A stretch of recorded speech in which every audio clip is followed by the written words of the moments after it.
Hey, what's up, gang? Hope you're all doing well. Happy Saturday. Nice fall, chilly Saturday morning. And I have some dates for you. I also have a couple other things for you as well. Obviously, last night, Arizona Diamondbacks, they tied the series with the Philadelphia Phillies. They've got one more game in Arizona. It's tied 2-2 now.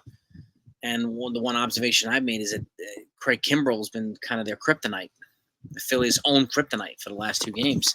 Not only has he blown the save, he had a walk-off against Ketel Marte, and then last night he coughed up the lead with a home run.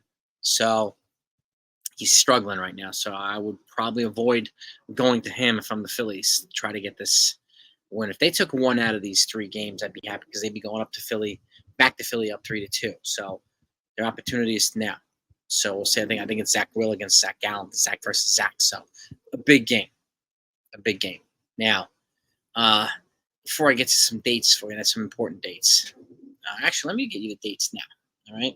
So the dates for the Cy Young Award, the announcement is going to be between November 8th and November 10th, which is the same thing as the GM meetings. So that's the first batch of meetings that take place. Then you've got the winter meetings, December 4th to December 7th. But before that, we've got the day after the World Series starts the 5-day exclusive period for teams to re-sign their existing free agents, their own free agents.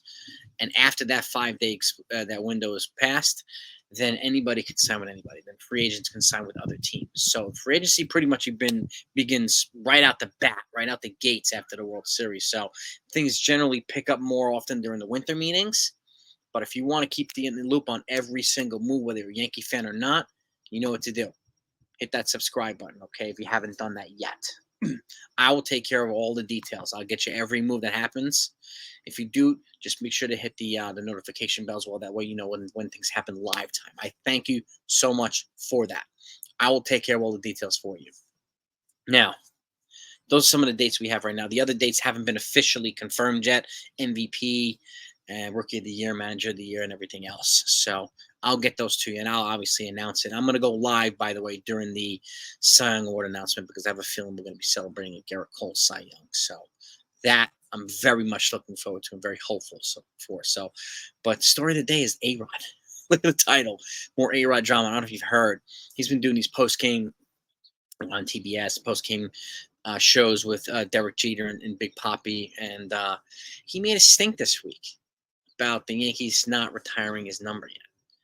And he tied it into the stink number two, that his number went inactive for a couple of years, and then they traded for Joey Gallo, and Joey Gallo got number 13. He used his number.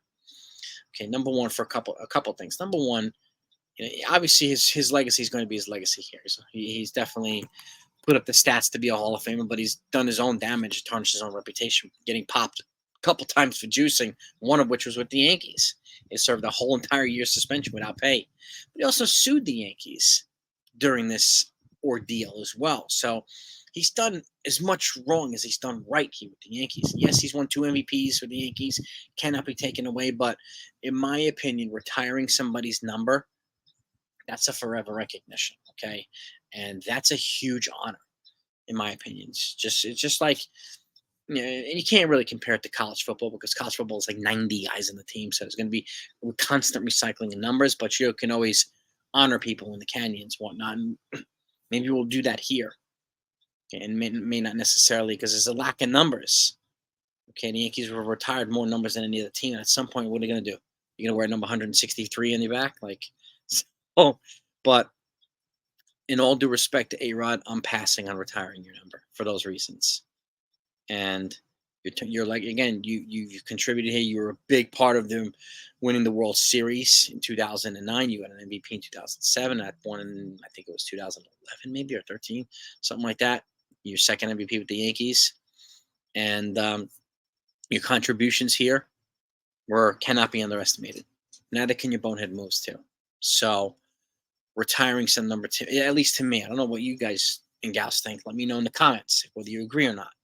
But if I could think about it back, looking back, all due respect to Mark Teixeira, I would not retire his number either.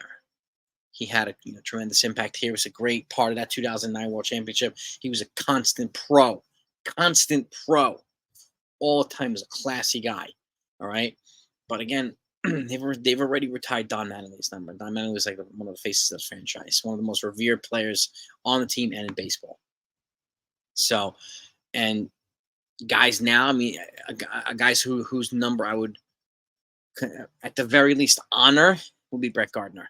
Okay, I'd have a Brett Gardner day, honor his legacy here, for his contributions to the Yankees. To me, he's the Rudy Rudiger, the undersized, scrappy player who he made large volumes with his performance and his antics. So speed that spoke large volumes. And again, he's our Rudy Rudiger, okay? And I'm forever grateful for him, and I miss Brett Gardner. And like nowadays, if I would consider retiring a number, it might be CC. Nowadays, it would be two guys, Garrett Cole and Aaron Judge, if they continue to perform the way that they're performing. But aside from that, it's pretty big shoes to fill. So you let me know what you think of this. What are your thoughts about retiring numbers? Would you unretire any number? And I'm inspired by Tats and NFE. They had a conversation on the Pinstripe Chronicles yesterday morning, and it's really made me think, and I'm going to go back and look. And by the way, thank you to Bobby Malone for coming on last night as well. We broke down some components of the Yankee finances and Yankees inside stuff that he gets from Yankee insiders himself. I appreciate you coming on. Always a great time. And your insights are invaluable. So thanks so much again. I hope we can do it soon once the Yankees can celebrate some free agent signings, which we talked about too. So, but give me your feedback on this. This is a food for thought. This is an interesting conversation that I think is important to have. Okay, retiring numbers to me is a big thing for me. I've been to a couple of them. I've been to Bernie Williams' retirement. I've been to Don Mattingly's number retirement. Like I've been to those. So it's a very special moment and it's got to be for a very special player. And that to me is important. So, but have a great day, everybody. I'll obviously recap Game 5 of the NLCS. The Astros are up 3-2 now, heading back to Houston. They have the edge too after that dramatic win last night. Unbelievable. Hopefully the Phillies will take a 3-2 lead today. I'll recap one way or another. Talk to you later.